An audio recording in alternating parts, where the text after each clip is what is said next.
Hi everyone, welcome to After Class. A podcast by two passionate adult ballerinas about all things adult ballet related. And some random thoughts in between. We're so glad you're here. So grab your water bottle or a cup of coffee and join us for a quick chat after class. Hello everyone, welcome to another episode of After Class. Today we're going to be sharing some easy and science-backed recovery tips that you can do without adding any more to your to-do list. So things like adding electrolytes to your water, using compression socks, really simple strategies to support your joints and your muscles and help refuel your energy so you feel strong and ready for your next class. So today, of course, I am joined by my lovely co-host, Yelena. Hello, Hannah, and hello, everyone. So this episode is going to provide tips that are zero effort. Yeah, and I think the thing that I love about this episode and these tips is I know for me, I'm much more likely to actually do things that are not going to take more time. So things that I can essentially either incorporate to something I'm already doing, because if it's something that I have to tack on another 30 minutes or 15 minutes to do, it's a lot less likely that I'm actually going to do it. Yeah, that's right. We are so busy in our adulthood that we don't really have the extra time or dedication to be like, oh gosh, now I gotta go home and I'm gonna stretch. But we don't really get the motivation once you're tired. It's the end of the day.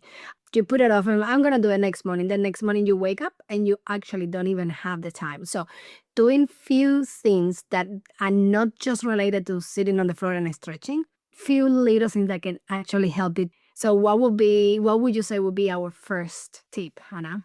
This one is one of my favorites, and it's just adding electrolytes to my water. This is something that I actually was really surprised by how big of a difference I noticed once I started doing it. I used to just bring plain water to class, and then I started learning more. I see a nutritional therapist, and she was talking about how you can't really just be hydrated just by drinking purified water, because we actually need a lot of the minerals in order to be hydrated. So the minerals in your water are actually just as important as the water itself. And so for a lot of us that use a filter and different things to take the impurities out of our waters, we're actually stripping the minerals and things that we need out of it. And so using something like an electrolyte powder puts all those minerals back in your water. And I noticed such a big boost to my energy throughout class and my ability to maintain energy. I wasn't having these drop-offs kind of in the middle of class where I'd start feeling really tired anymore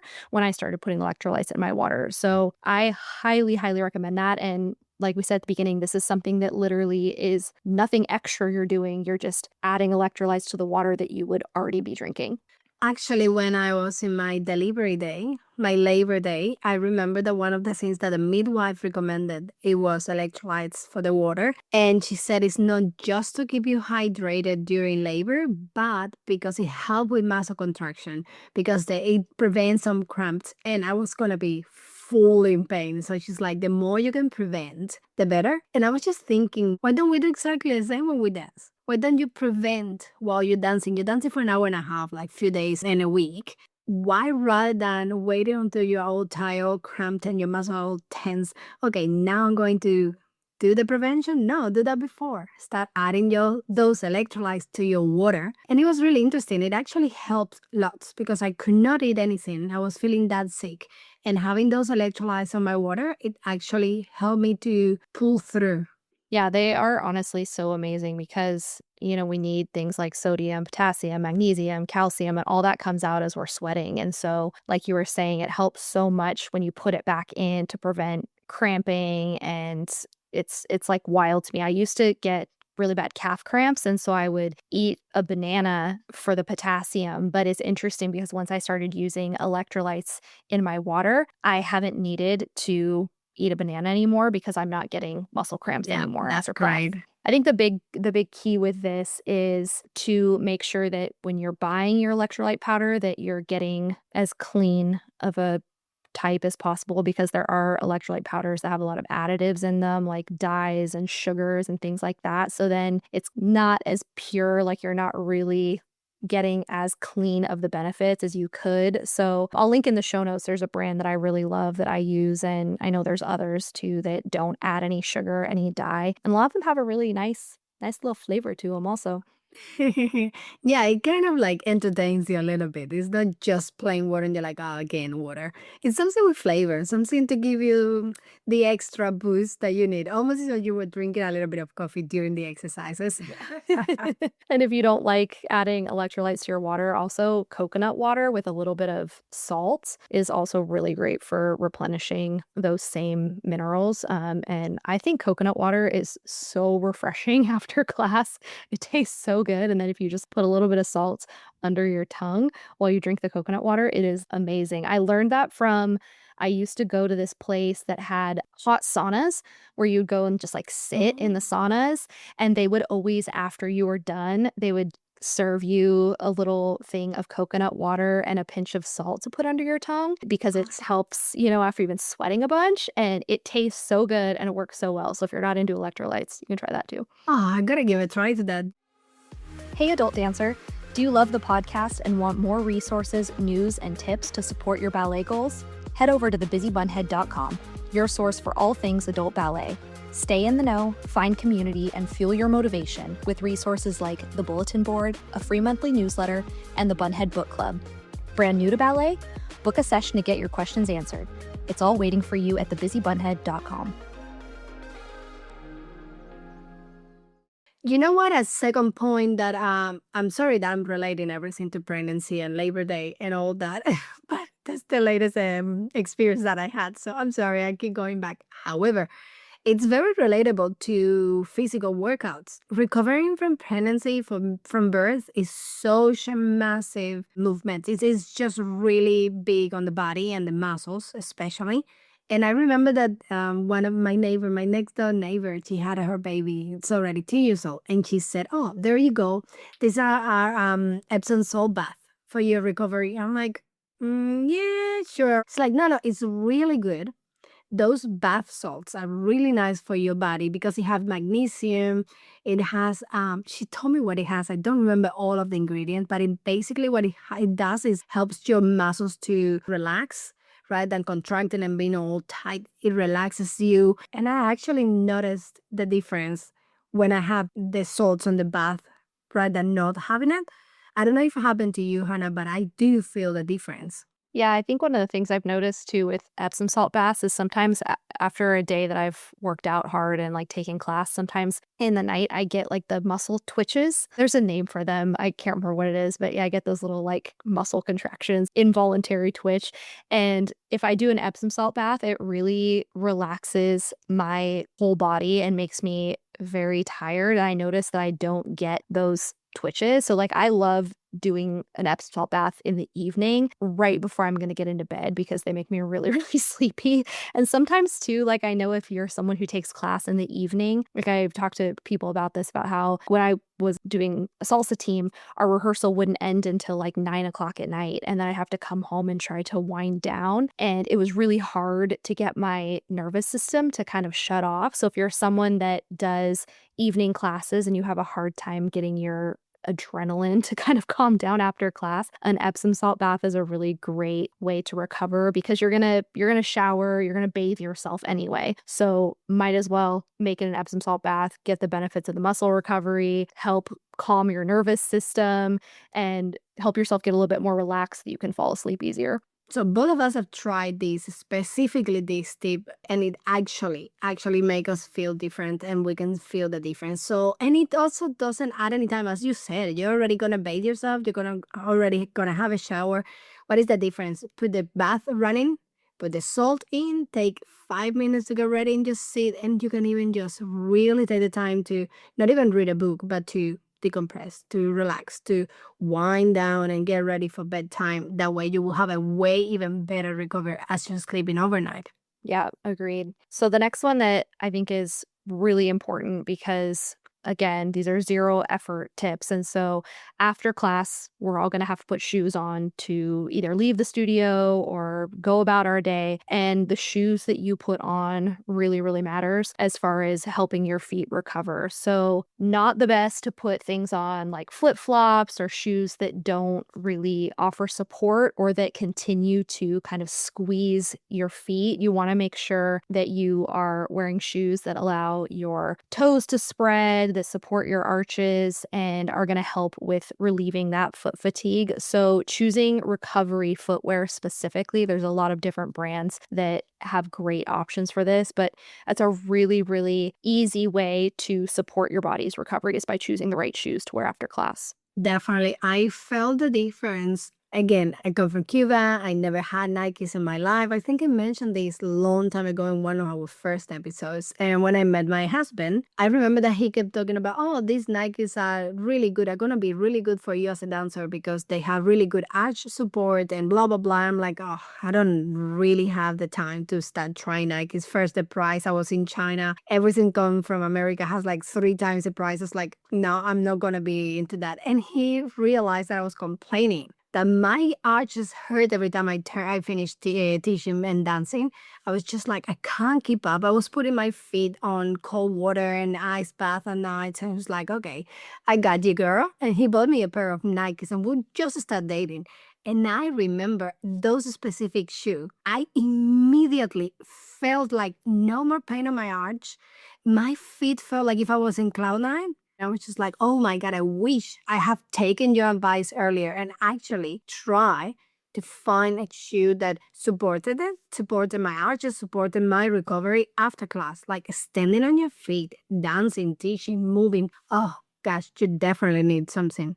Yeah, it's so important to not put more stress on our feet after we're coming out of a class, especially if you're doing, point or if you're doing something in heels, like if you're taking, for me, salsa, whatever. It's so, so important to make sure that you are giving your feet the support that they need to get in proper alignment. It'll help reduce your risk of getting plantar fasciitis. It'll reduce your risk of getting bunions, things like that. So, really, really important to choose good footwear.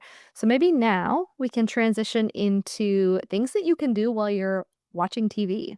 So yeah, something very easy to do while you're watching TV or while you're even reading a book.